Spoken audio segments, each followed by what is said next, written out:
Hello दोस्तों, आप सभी को नमस्कार। एक्सरसाइज में आप सभी का स्वागत है। यूपीएससी की प्रिपरेशन करनी हो, यूपीपीएससी का हो या कोई भी स्टेट स्तरीय एग्जाम हो, एनसीईआरटी की अपनी भूमिका होती है। जब भी आप फाइनल रिजल्ट के बारे में सुनते हैं तो सभी लोग प्राय यही कहते हैं, जो भी सिलेक्ट होते हैं उनका कहना है कि एनसीईआरटी का अपना एक महत्व है। यूपीएससी जिस टाइप के क्वेश्चन फ्रेम करती है, जिस हिसाब का उसका पैटर्न है, उस हिसाब से एनसीईआरटी पूरे सिलेबस को कवर करती है। और एनसीईआरटी में जो कॉन्सेप्ट हैं वो ज़्यादा काम आते हैं, खासकर प्रीलिम्स हो, ठीक है, मेंस हो, ठीक है, वहाँ आपको ज़्यादा हेल्पफुल। तो इसीलिए मैंने एनसीईआरटी क्लास 9th इकोनॉमिक्स को कंप्लीट कर दिया है। अब वर्तमान में हमारी क्लास 7th एनसीईआरटी पॉलिटी चल रही है और धीरे धीरे करके 3 महीने के अंदर यानी 90 दिनों के अंदर हम 6 से लेकर के 12 तक सभी एनसीईआरटी को कंप्लीट करेंगे। और कुछ एनसीईआरटी को इस वजह से छोड़ेंगे क्योंकि उनका अपना विशेष कोई महत्व तो नहीं है, उनका सारा सिलेबस अन्य एनसीईआरटीज में कवर हो जाता है।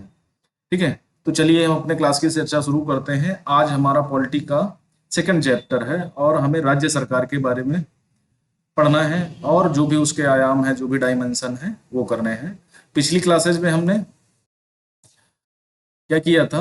पिछली क्लासेज में हमने जो समानता चैप्टर था, ठीक है, उसको देखा था, उसके विभिन्न आयाम देखे थे, किस प्रकार की असमानता है प्राय हमारे समाज में, हमारे राज्य में, हमारे देश में या वैश्विक स्तर पर। वर्तमान में हम अध्याय सेकंड को देखेंगे। आप जैसे कि फिगर्स देख रहे हैं तो उसी हिसाब से क्या कहा गया, स्वास्थ्य में सरकार की भूमिका। ठीक है, अगर इकोनॉमी की एनसीईआरटी आपने पढ़ी होगी, ठीक है, तो उसमें आपने देखा था कि हमने 4 चैप्टर किए थे। पहला उत्पादन, ठीक है, जिसमें उत्पादन का मतलब ये था कि पालमपुर की कहानी, पालमपुर में कैसे उत्पादन किया जाता है, एग्रीकल्चर प्रोडक्शन कैसा होता है भारत में, उसकी क्या स्थिति है, इत्यादि चीजें। दूसरी हमने ह्यूमन डेवलपमेंट, मानव विकास, ठीक है, टाइप का चैप्टर किया था, जिसमें ह्यूमन रिसोर्स के बारे में हमने पढ़ा था। ह्यूमन रिसोर्स में हमने बताया था कि अगर किसी व्यक्ति को 3 चीजें मिल जाए, अच्छा पोषण यानी खाद्य, निवास और स्वास्थ्य, ये 3 चीजें अगर हमारी जनसंख्या को ठीक से प्राप्त हो जाए और कम कीमत पर अफोर्ड हो जाए या ऐसी सारी चीजें मिल जाती हैं, तो हम क्या कर सकते हैं, एक कुशल मानव संसाधन के रूप में डेवलप हो सकते हैं। तो मानव विकास भी होगा, जीडीपी में भी योगदान होगा। तो उसी तरह हम स्वास्थ्य में सरकार की भूमिका को पढ़ेंगे। ठीक है, ये स्वास्थ्य। अब देखो, हम चैप्टर को शुरू करते हैं। लोकतंत्र में लोगों की अपेक्षा रहती है कि सरकार कल्याण के लिए कार्य करे। ठीक है, पहले जब हम गवर्नमेंट चुनते थे तो वो 3 चीजों के लिए चुनते थे, रोटी, कपड़ा और मकान। वर्तमान में हम कल्याणकारी यानी वेलफेयर स्टेट की भावना को लेकर के सरकारों का प्राय यही काम रहता है, या शिक्षा, स्वास्थ्य, रोजगार प्रदान करने, गृह निर्माण, सड़कों के विकास, बिजली आदि उपलब्ध कराने के माध्यम से हो सकता है। यानी जो लोगों को कल्याण होगा वो कैसे होगा, वो सरकार की भूमिका, जैसे शिक्षा के क्षेत्र में, रोजगार के क्षेत्र में, स्वास्थ्य के क्षेत्र में, गृह निर्माण के क्षेत्र में, इत्यादि क्षेत्रों को अगर बेहतर तरीके से संचालित किया जाए, अगर इनको बेहतर लोगों के लिए उपलब्ध कराया जाए तो कल्याणकारी राज्य बन जाएगा। ठीक है, इस अध्याय के उप शीर्षक को देखिए, विचार में यह विषय सरकार के काम के किस प्रकार से जुड़ा हुआ है। ठीक है, अगर आपने राज्य सरकार को देखा होगा, देखो ये बस्तियां हैं जहां पर लोग दिख रहे हैं, पानी कहाँ से ला रहे होंगे, किसी तालाब से, नलकूप से, या कहीं अन्य अंतर किसी नदी से, किसी सोर्स से लेकर आ गए रहे हो। यहाँ पर पुलिस है ना, प्लस का निशान बना हुआ है, ये देख सकते हैं। इसका मतलब इसे एम्बुलेंस की संज्ञा दी जाएगी क्योंकि इसका स्वास्थ्य के फील्ड में काम है। ये देख रहे हैं कि ये सरकारें कैसे काम करती हैं, किस प्रकार ये स्वास्थ्य कार्य करता है। ठीक है, ये भी स्वास्थ्य कार्य करता है। ठीक है, लोग कैसे काम करते हैं, ये सर्जन सर्जरी कर रहे हैं, है ना। तो ये सारी चीजों को देखते हुए हम आगे बढ़ेंगे। स्वास्थ्य क्या है? स्वास्थ्य के बारे में आके अनेक प्रकार से सोच सकते हैं। स्वास्थ्य का अर्थ है बीमारियों और चोट आट से मुक्त रहना। देखो, स्वास्थ्य स्वास्थ्य का मतलब होता है कि बीमारी मुक्त। ठीक है, किसी प्रकार की बीमारी ना होना, तो उसे किस क्या बोलेंगे, स्वास्थ्य। ठीक है, लेकिन एक मानव संसाधन के रूप में अगर डेवलप होना है, मानव संसाधन के रूप में अगर आपको डेवलप होना है, तो स्वास्थ्य के साथ साथ आपको क्या चाहिए, शिक्षा, अच्छा खाना, ठीक है, निवास, ये सारी चीजें आपको, और अच्छा खाना मिलने से आप बीमार कम पड़ेंगे। ठीक है, चोट आदि से मुक्त रहना, लेकिन केवल बीमारियों से संबंधित नहीं है। उपर्युक्त में केवल कुछ स्थितियों को ही स्वास्थ्य से जोड़कर देखा होगा, प्रायः हम ध्यान नहीं देते हैं। उपर्युक्त हर स्थिति का संबंध स्वास्थ्य से है। बीमारी के अलावा हमारे लिए उन कारणों पर भी विचार करना आवश्यक है जो हमारे स्वास्थ्य पर प्रभाव डालते हैं। जैसे क्या क्या प्रभाव डाल सकता है, जैसे प्रदूषण, हम यहाँ देख सकते हैं, जैसे स्वच्छ जल अगर नहीं मिलेगा लोगों को तो क्या होगा, बीमार होंगे। ठीक है, प्रदूषण मुक्त नहीं होगा तो भी लोग बीमार होंगे। पोषण युक्त भोजन नहीं मिलेगा तो भी लोग क्या होंगे, बीमार होंगे। ठीक है, अब बारिश का मौसम है, लोगों का निवास स्थान अच्छा नहीं है, आसपास पानी भर जाता है ना, गंदगी होती है, जिसके माध्यम से लोग क्या होंगे, बीमार होंगे। ठीक है, तो स्वास्थ्य का मतलब सिर्फ बीमारी मुक्त नहीं है, ऐसा वातावरण उपलब्ध कराना, सरकारों को ऐसा वातावरण उपलब्ध कराना जिसमें लोग अपनी जो बेसिक नेसेसिटीज हैं उनको पूरा करते हुए बेहतर तरीके से जीवन यापन कर चुके हैं। उनको स्वच्छ जल मिले, प्रदूषण मुक्त उनको वातावरण मिले, पोषण युक्त उनको भोजन प्राप्त हो, उनका निवास स्थान ऐसा हो कि आसपास गंदगी कम से कम हो, है ना। अब भारत में स्वास्थ्य सेवाओं की स्थिति देख सकते हैं, तो मुझे लगता है कि आपको समझ में आ गया होगा।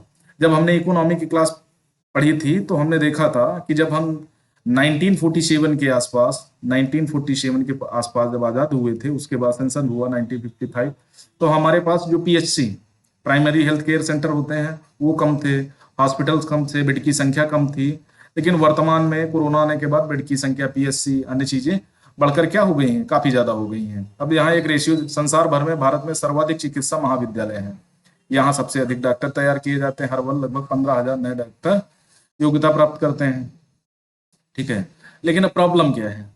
ठीक है, भारत के अधिकांश डॉक्टर शहरी क्षेत्रों में बसते हैं। ग्रामवासियों को डॉक्टर तक पहुंचने के लिए लंबी दूरी तय करनी पड़ती है। ग्रामीण क्षेत्रों में जनसंख्या का के मुकाबले डॉक्टरों की संख्या कम है, क्योंकि देखो शहरों में सारी सुविधाएं हैं।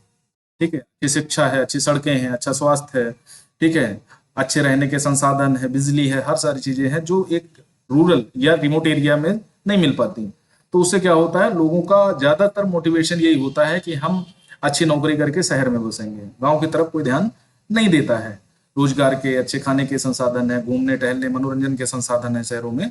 तो इसलिए क्या होता है कि ग्रामीण क्षेत्रों में ज्यादा जनसंख्या होने के बावजूद वहां डॉक्टरों की संख्या कम होती है। शहरी क्षेत्रों में कम जनसंख्या होने के बावजूद डॉक्टरों की संख्या ज्यादा होती है, और लोगों को क्या करना पड़ता है, लोगों को शहरी क्षेत्रों में डॉक्टरों तक पहुंचने के लिए एक लंबी दूरी की यात्रा तय करना पड़ता है, और कभी कभी ये इतनी कठिन हो जाती है कि लोग वहां तक नहीं पहुंच पाते हैं।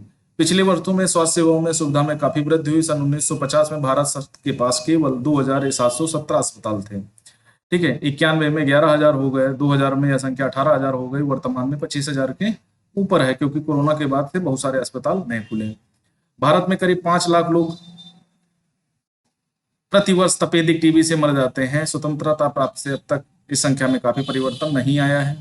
ठीक है, हर वर्ष मलेरिया से लगभग 20 लाख मामलों की रिपोर्ट होती है, यह संख्या कम नहीं होती। अभी कोरोना के समय आपने देखा होगा बहुत सारे लोगों की महामारी से मृत्यु हुई, अन्य बीमारियां हुई हैं, जैसे गोरखपुर साइड, पूर्वी उत्तर प्रदेश साइड में इन बीमारियों का संकेंद्रण ज्यादा होता है। जहां बारिश का पानी ज्यादा होता है वहां पर बीमारियों का संकेंद्रण, जहां प्रदूषण होगा वहां बीमारियां ज्यादा होंगी, है ना। तो वो सारी चीजें क्या है, हमारे जो मानव संसाधन है उस पर इफेक्ट डालती हैं, हमारी जनसंख्या पर इफेक्ट डालती हैं। ज्यादा से ज्यादा लोग क्या होते हैं, कभी टीबी, कभी मलेरिया, कभी हेपेटाइटिस आदि के कारण लोगों की संख्या में कमी आती है, लोग मृत्यु को प्राप्त करते हैं, और स्वास्थ्य भी उनका प्रतिवर्ष गिरता रहता है।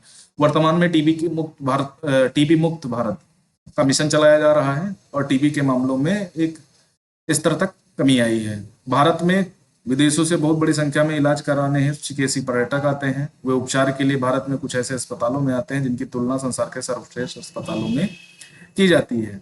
देखो, चिकित्सकीय पर्यटक आते हैं वो ठीक है, लेकिन कारण उसका क्या है कि अस्पताल तो ही है, ठीक है, एम्स है ना, बहुत सारे बड़े बड़े अस्पताल हैं, उनके माध्यम से वो अपना इलाज कराते हैं। उसके अलावा खर्चा कम आता है, अन्य देशों की अपेक्षा भारत में चिकित्सा खर्च कम आता है उन लोगों के लिए, भारत के लोगों के लिए तो ज्यादा है।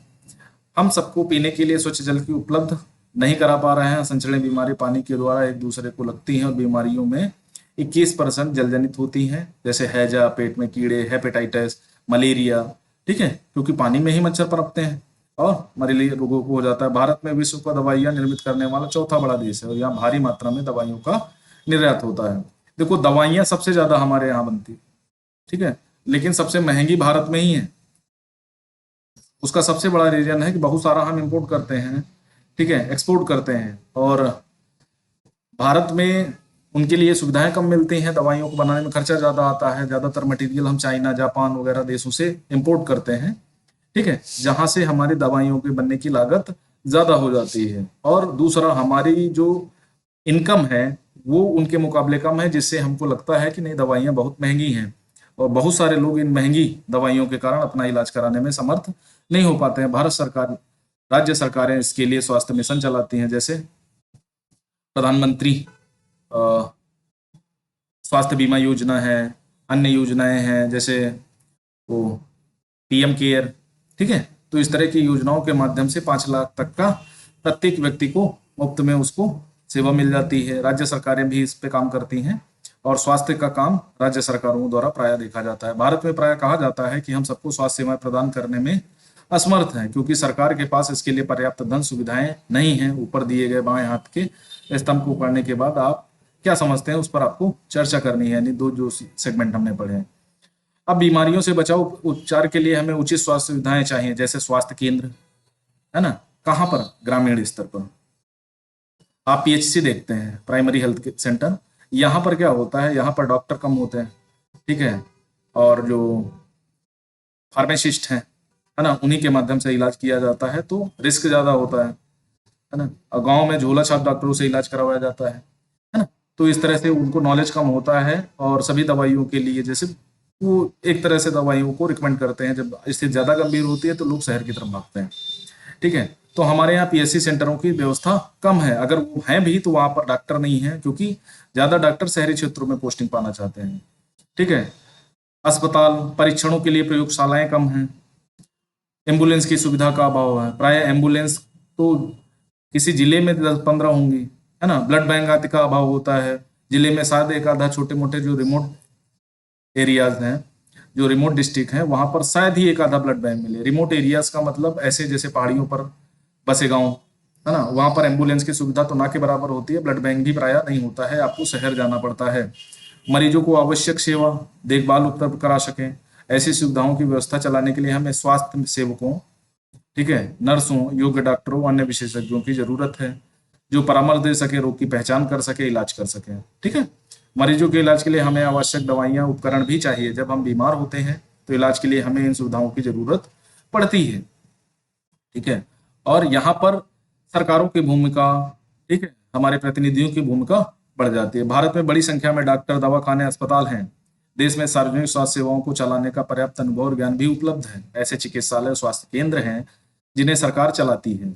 आप सरकारी अस्पताल, डिस्ट्रिक्ट हॉस्पिटल का नाम सुने होंगे, ठीक है, और भी बहुत सारे, जैसे राम मनोहर लोहिया, ठीक है, इस तरह के बहुत सारे अस्पताल, सरकारी अस्पताल सुने होंगे। लेकिन वहाँ इतनी ज्यादा भीड़ होती है, सुविधाओं का वहाँ बहुत ज्यादा संकेंद्रण नहीं होता है, असुविधाएं ज्यादा होती हैं, लोगों को ठीक से राहत नहीं मिल पाती है, डॉक्टर बाहर से दवा लिखते हैं। वर्तमान में धीरे धीरे कम हो रहा है, लेकिन अभी भी बहुत सारे लोगों को स्वास्थ्य ठीक से उपलब्ध नहीं है। सरकार अपनी जनसंख्या एक बड़े भाग की देखभाल करने में समर्थ है, जो सैकड़ों हजारों गांव में फैली हुई है।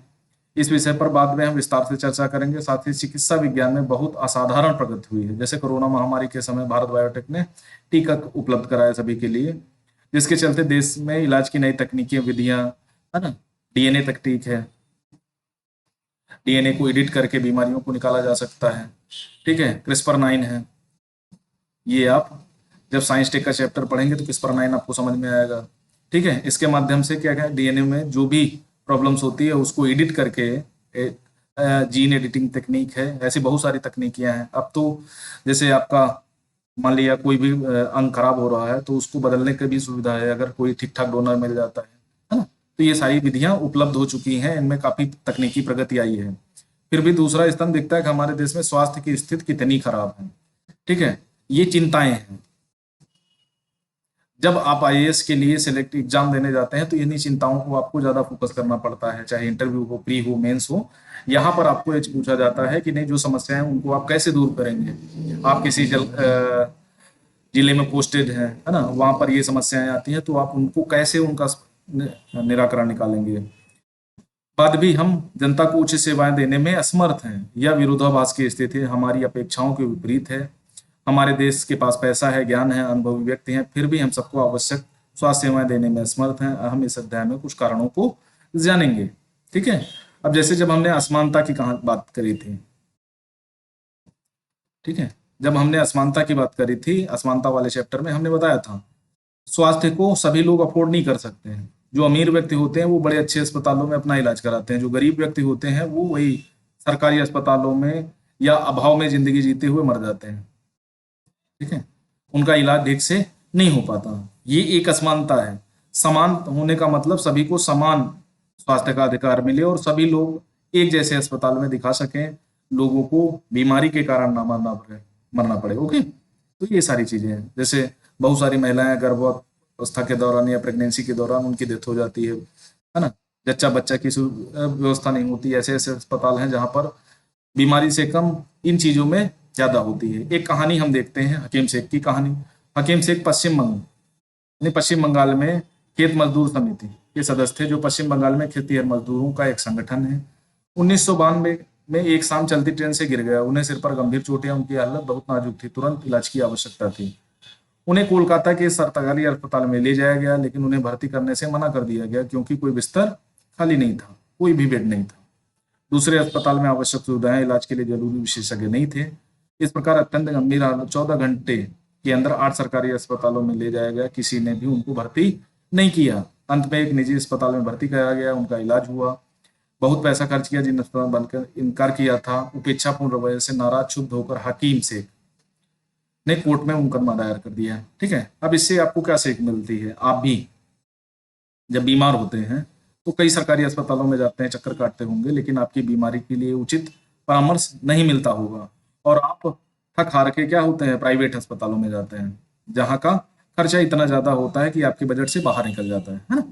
तो जब बजट से बाहर निकल जाता है तो आप उसके लिए क्या करेंगे, या तो आप कर्जा लेंगे, या फिर किसी का मुंह ताकेंगे, या फिर बीमारी से मर जाएंगे। तो ऐसी तो किसी की प्रॉब्लम ना हो तो लोगों को क्या चाहिए, लोगों को चाहिए अच्छा स्वास्थ्य। अच्छे स्वास्थ्य के लिए अच्छे हॉस्पिटल, अच्छी एम्बुलेंस, अच्छे डॉक्टर्स, अच्छी नर्सेज, है ना, और इतने अफोर्डेबल प्राइस में होने चाहिए कि हम लोग क्या कर सके, उनको आराम से ऑब्जर्व कर सकें, ले सकें। ठीक है, इतनी महंगी ना हो कि हम उधार लेकर भी इलाज ठीक से ना करा पाए। इसीलिए अगर गांव खेड़े में कोई व्यक्ति बीमार हो जाता है तो इलाज ना कराते हुए, क्योंकि देखो, अगर मान लिया किसी को कैंसर हो गया, मान लिया किसी व्यक्ति को कैंसर हो जाता है और कैंसर के इलाज में खर्चा आता है 10 लाख रुपए, और फिर भी चांसेस कम है कि वो ठीक होगा, तो वो यही सोचता है यार घर बार बेच करके इलाज कराने से बेहतर है कि 2-4 साल में मर जाए और कम से कम परिवार भूखा न है।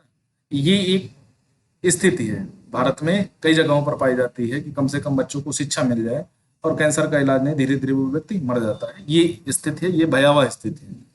ठीक है, आप गांव आसपास में देखते होंगे तो आपने देखा होगा। अमन रंजन एक अच्छे मित्र हैं। अब आते हैं अपने कहानी पे। अब एक इलाज का खर्च, रंजन के परिवार साधन संपन्न है, जबकि यहाँ अमन के माता पिता जैसे तैसे गुजारा चलाते हैं। अरे अमन, बड़े दिनों बाद कैसे मिले। ठीक है, तो मुझे वायरल बुखार हो गया था, अस्पताल जाना पड़ा। अच्छा, मुझे भी वायरल हुआ था और मैं इसी सोमवार को स्कूल आ रहा हूँ। मेरे डैडी किंग्सवे में एक नए अस्पताल के डॉक्टर को दिखाने ले गए, वहां बहुत अच्छा लगा। अस्पताल की बिल्डिंग ऐसी चकाचक दिखती थी, मुझे लगा कोई 5 सितारा होटल है। डैडी कह रहे थे कि प्राइवेट अस्पताल है, बढ़िया से बढ़िया सुविधाएं मिलती हैं। ठीक है, रिसेप्शन काउंटर पर डैडी ने 500 रुपए देने पड़े। डॉक्टर को दिखाने से पहले पता था कि सब वहां बड़ा अच्छा संगीत बज रहा था, सब कुछ कितना साफ सुथरा और जगमगा रहा था। किसी सरकारी अस्पताल जाइए, क्या ऐसी स्थिति मिलेगी। डॉक्टर ने मुझे बहुत से परीक्षण कराने को कहा, पर वहां लोग दोस्तों की तरह बात कर रहे थे। एक महिला ने जांच में मेरा खून लिया, उसने बातों बातों में खूब मजाक किया, मुझे दर्द का पता नहीं चला। ठीक है, और ये देखो डॉक्टर पूछ रही है, क्या तुमने रियलिटी टीवी पर बैटमैन वाला चुटकुला सुना है? सारे परीक्षण के नतीजे आए तो वापस डॉक्टर के पास गए, नतीजों को देखा, सब कुछ ठीक है, मुझे सिर्फ वायरल हुआ है, कई सारी दवाएं लिख दी, आराम करने को कहा। ठीक है, अब ये देखो इनके बीच में, ठीक है, बातचीत हो रही है बड़े आराम से, ठीक है, प्यार मोहब्बत से इलाज चल रहा है। आप किसी सरकारी हॉस्पिटल में जाएंगे तो देखते ही ऐसा मुंह बनाएगा कि जैसे वो आप पे, उसके लिए आप सरदर्द बन गए, है ना। ये स्थिति होती है, इसीलिए लोग क्या करते हैं, सरकारी नौकरी चाहिए, क्योंकि सरकारी नौकरी से क्या होता है, आपका फ्यूचर सेट हो जाता है। ठीक है, अच्छी सैलरी, अच्छा सब कुछ, काम बिना काम के मिलता है। ठीक है, आपको काम कम करना पड़ेगा। देखा होगा बहुत सारे सरकारी लोग ऐसे हैं जो छुट्टी मारते रहते हैं। मैं ऐसे बहुत सारे पीएससी वालों को जानता हूँ जो प्राइमरी हेल्थ केयर में पोस्टेज हैं, और वो सप्ताह में 1 से 2 दिन ही जाते हैं, और उन्होंने काम बांट रखा है कि 2 दिन तुम आओगे भाई, 2 दिन मैं आऊंगा, 2 दिन बाकी सब छुट्टी। ठीक है, तो इससे व्यवस्था हो पाएगी क्या? नहीं हो पाएगी, है ना। बहुत आप भी सरकारी नौकर बनेंगे, मान लिया किसी विभाग में हैं या जाएंगे, है ना, तो आपके अंदर भी यही भावना आएगी, और ये भावना देश के विकास में बाधक है। ठीक है, आप जिस काम के लिए गए हैं वही काम नहीं कर रहे हैं तो क्या होगा, दिक्कत होगी ना। ठीक है, अब जो व्यक्ति अस्पताल गया था, यानी जो बच्चा अस्पताल गया था, वो अपने दूसरे दोस्तों को सारी बताने के लिए कब से इंतजार कर रहा था। कितना समय लगा, एक बड़े से सरकारी अस्पताल में गए, ओपीडी डॉक्टर पर एक ही लंबी लाइन का इंतजार करना पड़ा, मेरी तबीयत इतनी खराब हो रही थी कि पूरे समय दूसरे के सहारे पर टिका रहा। तो देखो कितना अंतर है, एक व्यक्ति जाता है उससे बहुत अच्छी तरह से। अब देखो, ये है गवर्नमेंट हॉस्पिटल, ठीक है, फिगर में देख सकते हो 50 लोग डॉक्टर को घेर रहे हैं, इसका ओपीडी कार्ड दिखाओ, खून की रिपोर्ट जल्दी कराओ। ठीक है, ये सारी चीजें मिल जाएंगी आपको। ठीक है, अरे इसे वायरल लगता है, कोई फिक्र की बात नहीं, बुखार उतारने की या गोली देनी होगी बस, और कुछ नहीं। मेरा अस्पताल था बहुत बढ़िया, पर उन्होंने मुझे बहुत ज्यादा दवाइयां दी थी, और इलाज पर लगभग 3500 रुपए से ज्यादा खर्च हो गए। मेरा इलाज का इतना खर्च, यानी यहाँ खर्च सरकारी अस्पतालों में कम है। अगर बेहतर व्यवस्था हो जाए तो लोगों की स्वास्थ्य के लिए कहीं दर दर भटकना नहीं पड़ेगा। लेकिन समस्या यही है कि आप प्राइवेट हॉस्पिटल में जाते हैं, अच्छा पैसा है आपके पास, अच्छा खर्चा करते हैं तो आपको अच्छा स्वास्थ्य मिलता है, और सरकारें सरकारी अस्पतालों पे इतना खर्च करने के बावजूद स्थिति क्या है, जस की तस बनी हुई है। आप जाएंगे खून ब्लड की रिपोर्ट कराने के लिए तो प्राइवेट लिख देंगे और कहेंगे कि नहीं यहाँ की मशीनें खराब हैं। तो ये सारी व्यवस्थाएं होती हैं।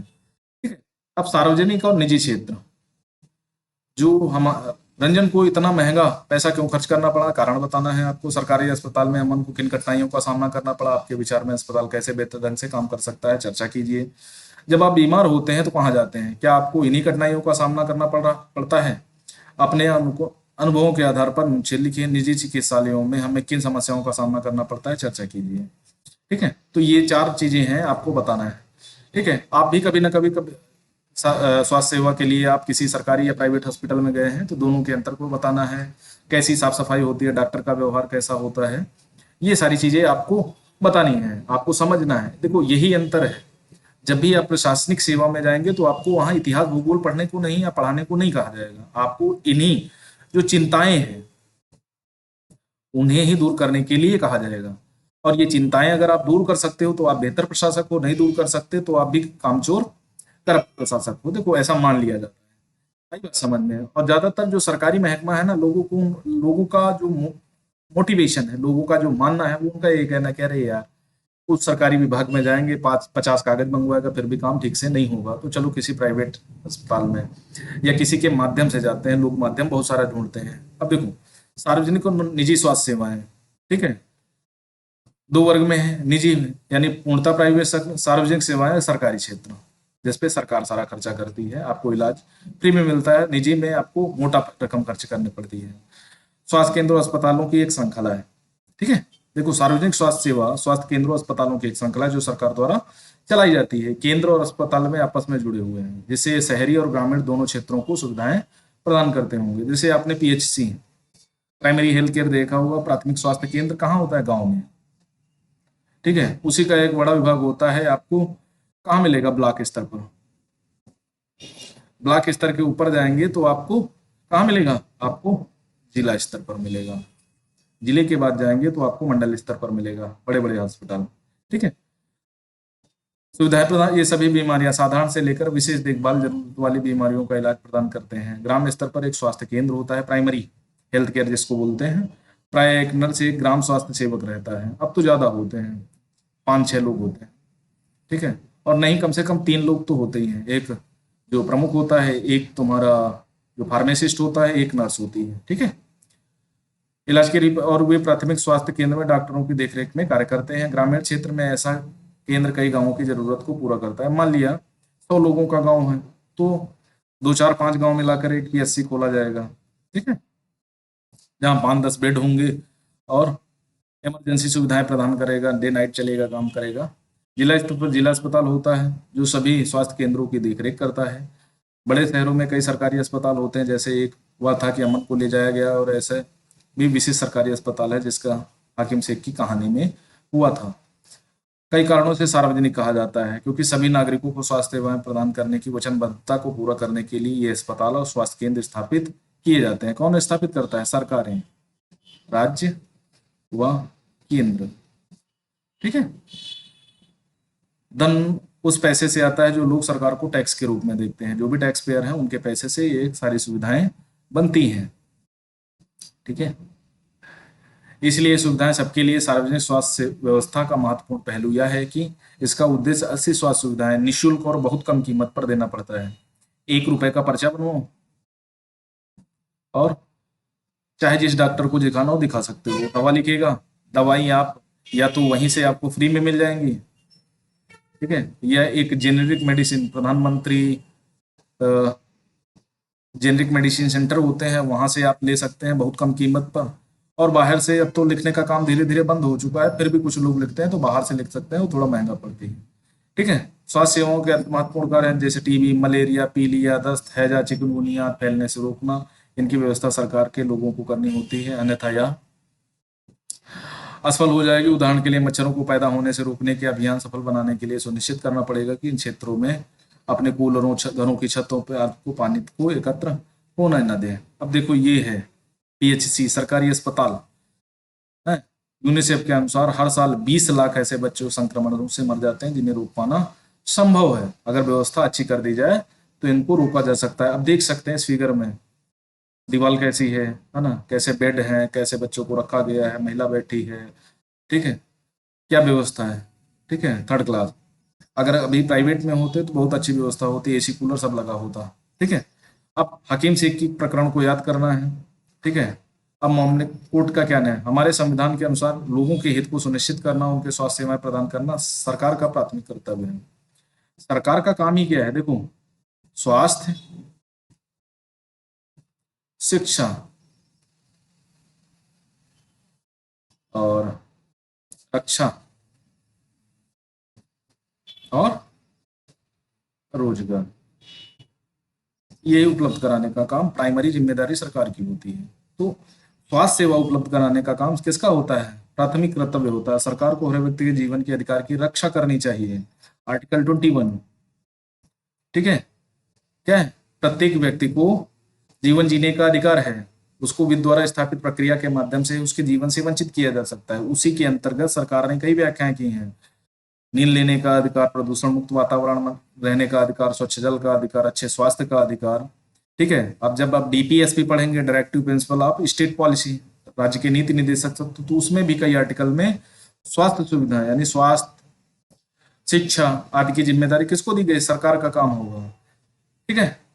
रक्षा करनी, अदालत ने कहा कि हकीम शेख को जिन कठिनाइयों से गुजरना उसकी जान भी जा सकती है। तो कोई अस्पताल समय पर व्यक्ति को इलाज प्रदान नहीं कर पाता तो इसका तात्पर्य उसके जीवन की रक्षा, सुरक्षा नहीं दी जा रही। अदालत ने यह भी कहा सरकार का कर्तव्य है कि वह मरीजों को आवश्यक स्वास्थ्य सुविधाएं या स्वास्थ्य सेवाएं दे।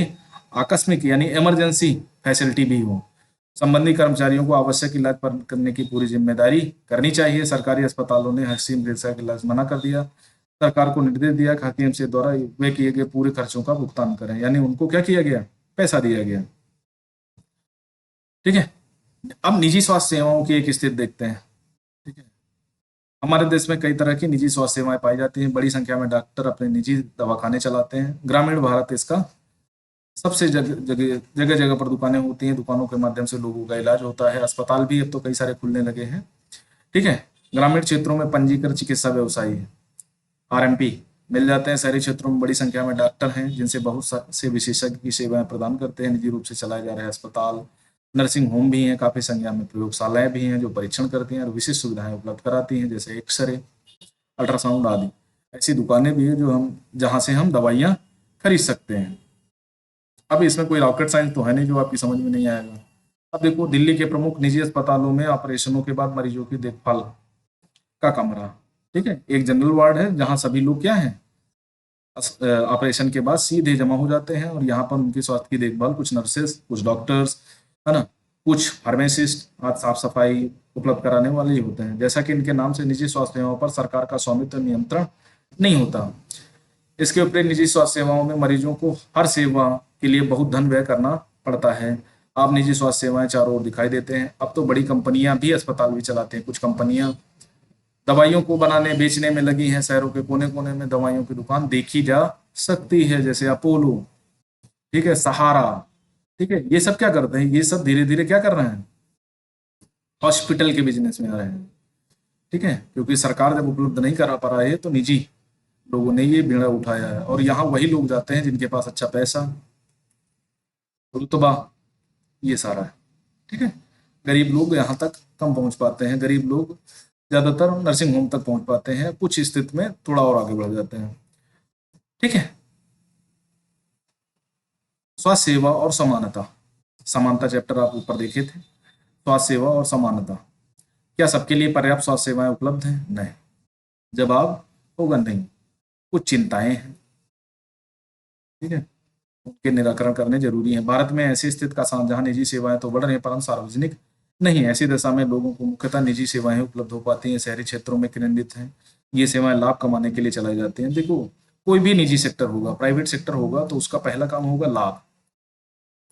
लाभ नहीं होगा तो क्यों चलाएगा? सरकार लाभ के लिए काम नहीं करती, वो कल्याण के लिए काम करती है। तो सरकार अगर नहीं लगाएगी तो निजी लोग लगाएंगे, निजी संस्थान लगाएंगे, जैसे एजुकेशन, ठीक है।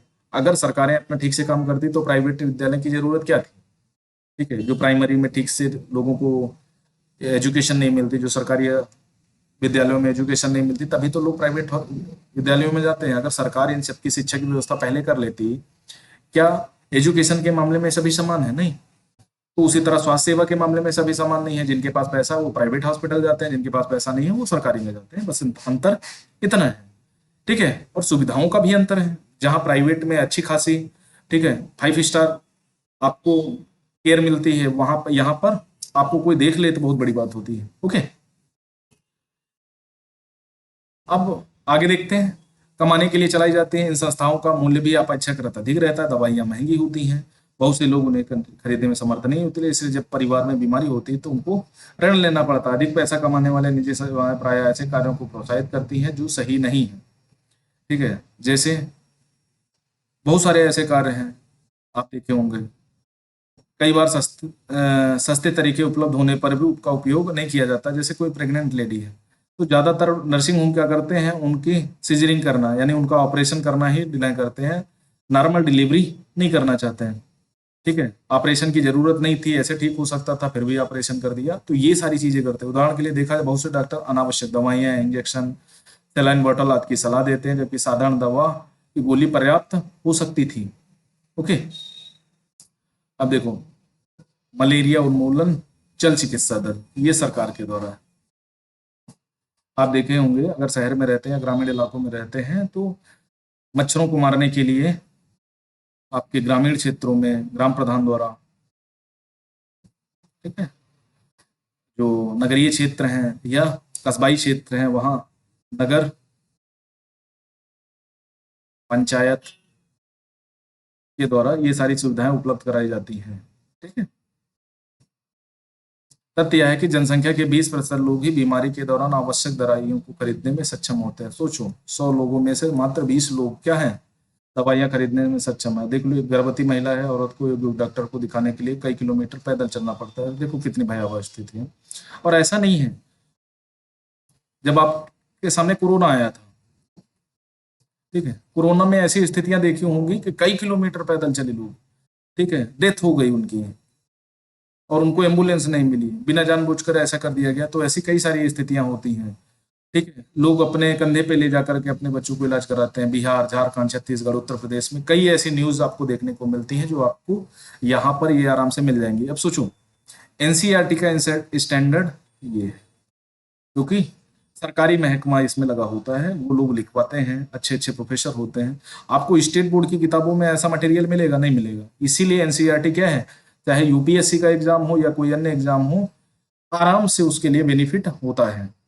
ठीक है, तो यहाँ पर आपको ये चिंताएं समझ, एक अध्याय में पाया गया जो लोग अस्पताल में किसी बीमारी चोट लगे का भर्ती होते हैं, उनमें 40% लोग खर्ची के भुगतान करने के लिए पैसे उधार लेते हैं। सोचो, या अपनी कुछ संपत्ति बेचते हैं। गरीब लोगों के परिवार में बीमारी, चिंता और मुसीबत का कारण बन जाती है। उससे बड़ी बात यह ऐसी स्थिति बार बार आती है तो लोग पहले ही पोषण की कमी का शिकार होते हैं। अच्छा खाना नहीं मिलेगा, कुपोषित होंगे, क्योंकि उनका खर्चा कम है। वो खर्चा कम होने का तात्पर्य है कि उनकी इनकम ही कम है। ठीक है, दिहाड़ी मजदूर हैं, ठीक है, अनियमित श्रमिक हैं, किसान हैं, तो ये लोग क्या है, दिक्कत का सामना करते हैं। ये परिवार उतना भोजन नहीं खाते जितना उन्हें खाना चाहिए। ग्रामीण क्षेत्र को 24 किलो कैलोरी और नगरीय क्षेत्र को 2100 किलो कैलोरी। अगर इसे कम मिलता है तो वो कुपोषित होंगे। आधारभूत जैसे पीने का स्वच्छ पानी, घर के लिए पर्याप्त जगह, साफ वातावरण तक उपलब्ध नहीं हो पाता। अगर शहर में जाएंगे तो एक तरफ हाईटेक बिल्डिंगें हैं, दूसरी तरफ देखा होगा ऐसी झोपड़पट्टियां हैं जहां पर रहना एक नॉर्मल इंसान के लिए तो मुसीबत का कारण बन जाता है, तो बीमारियां तो होंगी। ठीक है, और बीमारी से होने वाले खर्चे से उनकी हालत और खराब हो जाती है। ठीक है, कभी कभी केवल पैसा ही लोगों को बेहतर इलाज का बाधक नहीं होता। उदाहरण के लिए महिलाओं को तुरंत इलाज के लिए डॉक्टर के पास नहीं ले जाया जाता। कई आदिवासी क्षेत्रों में स्वास्थ्य केंद्र कम है, वो भी अच्छी तरह से नहीं चलाए जाते हैं। वहाँ निजी स्वास्थ्य सेवाएं भी उपलब्ध नहीं है। तो यहाँ पर क्या है, दिक्कत का सामना, दिक्कतें हैं। ठीक है, खासकर जो वर्नेलेबल सेक्शन है, जैसे महिला है, बच्चे, बुजुर्ग, दिव्यांग, ठीक है, एलजीबीटी, इन लोगों को अच्छी स्वास्थ्य सुविधाएं नहीं मिल पाती हैं, क्योंकि एक तो वनरेबल सेक्शन है, अपने आप से काम नहीं हो पाता। और लोग, बुजुर्ग है व्यक्ति, तो अरे यार इनको मारना ही है, ठीक है, यहीं से दवा ला कर देखो, दिखाने की क्या आवश्यकता। उसी प्रकार महिला दिन भर घर में कटती है, बीमार भी होती है, तो उसको नॉर्मल माना जाता है। ठीक है, ये हमारी सोच है जो हमारी ग्रामीण भारत की है। तो ऐसी कई सारी समस्याएं हैं जिनका समाधान हम सामाजिक स्तर पर कर सकते हैं, लेकिन हम वो भी ध्यान नहीं देते। इसमें संदेह नहीं कि हमारे देश में लोगों के स्वास्थ्य की दशा अच्छी नहीं है। सरकार का उत्तरदायित्व है कि वह अपने सब नागरिकों को, विशेषकर गरीबों और सुविधा विहीनों को, जो भी वनरेबल सेक्शन है, खासकर एससी, एसटी, ठीक है, महिला वर्ग, बच्चे, बुजुर्ग, दिव्यांग, इन सबको गुणात्मक सेवाएं, ठीक है, क्वांटिटिव सेवाएं प्रदान करने का काम करें। लोगों के स्वास्थ्य जितनी आधारभूत सुविधाओं पर, उनके सामाजिक स्तर पर निर्भर है, उतना ही स्वास्थ्य सेवाओं के ऊपर भी है। इसलिए लोगों के स्वास्थ्य की दशा सुधारने के लिए दोनों पक्षों को कार्य करना आवश्यक है। ऐसा करना संभव है। ठीक है, जैसे एग्जाम्पल दिए गए हैं, केरल का अनुभव देखते हैं। केरल कहाँ है? ठीक है, ये रहा केरला। तिरुवनंतपुरम राजधानी है, पश्चिमी तट पर है। ठीक है, इसका पड़ोसी राज्य है तमिलनाडु, कर्नाटक। ठीक है, केरल में 19 केरल सरकार ने कुछ महत्वपूर्ण परिवर्तन किए। पूरे राज्य के बजट का 40% पंचायतों को दे दिया। इससे पंचायतें अपनी आवश्यकताओं को योजनाबद्ध कर उनकी पूर्ति कर सकती थी। गांव के लिए पीने का पानी, आहार, औरतों के विकास, शिक्षा आदि की उचित व्यवस्था सुनिश्चित करना संभव हो सका। फलस्वरूप जल वितरण व्यवस्था की जांच की गई, स्कूलों, आंगनवाड़ियों के काम को सुनिश्चित किया गया, गांव की विशेष समस्याओं पर ध्यान दिया गया, स्वास्थ्य केंद्रों को सुधार किया गया। ठीक है, ये सारे काम किए गए, जिससे क्या हुआ, केरल में जो स्वास्थ्य स्तर था वो अब बेहतर हुआ। ठीक है, अगर यही आपके मध्य भारत के राज्यों में, पूर्वी भारत के राज्यों में जहां पर बीमारियों का संक्रमण ज्यादा है, बिहार में, ठीक है, अगर यहाँ पर जो आदिवासी एरिया है, खासकर उड़ीसा, झारखंड, छत्तीसगढ़, यहाँ पर इस तरह की व्यवस्था की जाए तो शायद बेहतर हो सकता है। दूसरा ये है ना कि अब जननी सुरक्षा योजना, ठीक है, प्रधानमंत्री स्वास्थ्य केयर योजना, जिसके अंतर्गत 5 लाख का बीमा मिलता है। जननी सुरक्षा के तहत आपको 6,000 प्रेग्नेंट लेडी को दिया जाता है ना। तो ये सारी चीजें की जाती हैं, तो थोड़ा सा बेहतर किया जा सकता है इन पे और एफर्ट्स लगा करके।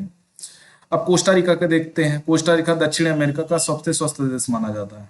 कहाँ? साउथ अमेरिका का, नीचे साइड जब देखेंगे, संविधान में निहित कई वर्ष पहले कोस्टा ने महत्वपूर्ण निर्णय लिया था कि देश में सेना नहीं रखेंगे। उन्होंने सेना पर व्यय किए जाने वाले धन को लोगों की शिक्षा, स्वास्थ्य और अन्य आधारभूत सुविधाओं पर खर्च करने में मदद मिली। कोस्टा सरकार मानती है देश के विकास के लिए देश का स्वस्थ होना जरूरी है और अपने देशवासियों को बहुत स्वास्थ्य पर ध्यान देती है।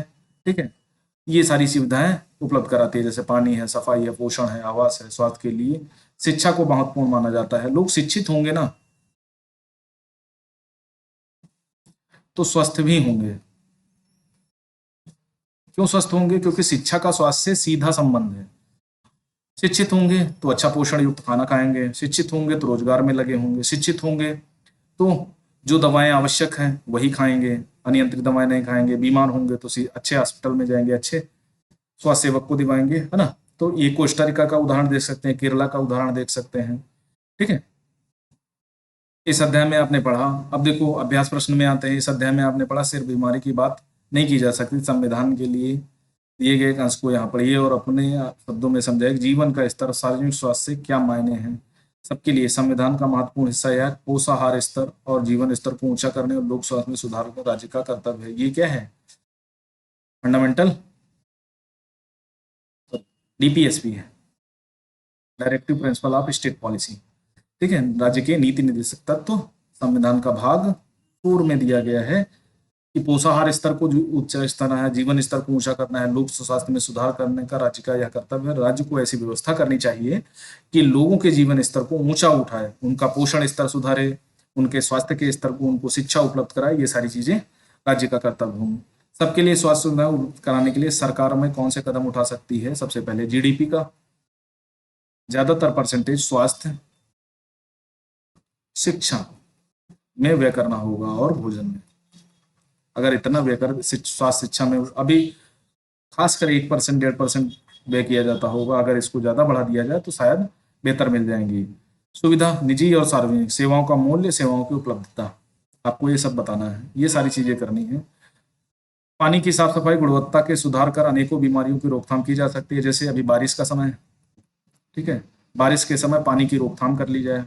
ठीक है, जैसे कूलर है, खराब पड़े टब है, छत पे पानी का रुकना है, यहाँ सर नालियां हैं, ठीक है, उनसे बीमारियां फैलती हैं। अगर पानी सड़ता है तो उनसे मच्छर, अनेक जल जनित बीमारियां, हैजा, डायबिटीज, टीबी, इस तरह की बीमारियां हो सकती हैं। तो उसको बेहतर किया जा सकता है। तो पानी और साफ सफाई की गुणवत्ता से भी बीमारियों को दूर करती है। हैंड सैनिटाइजर, अपने हाथ को धोना, घर को स्वच्छ रखना, ठीक है, ज्यादा से ज्यादा सफाई करना, ठीक है, ये सारी चीजें क्या करती हैं? आपको कहीं ना कहीं स्वच्छ रखती हैं। अब सब संकलन में देख सकते हैं सार्वजनिक। सार्वजनिक का मतलब होता है पब्लिक सेक्टर, जहां पर सरकार ही सब कुछ देखती है।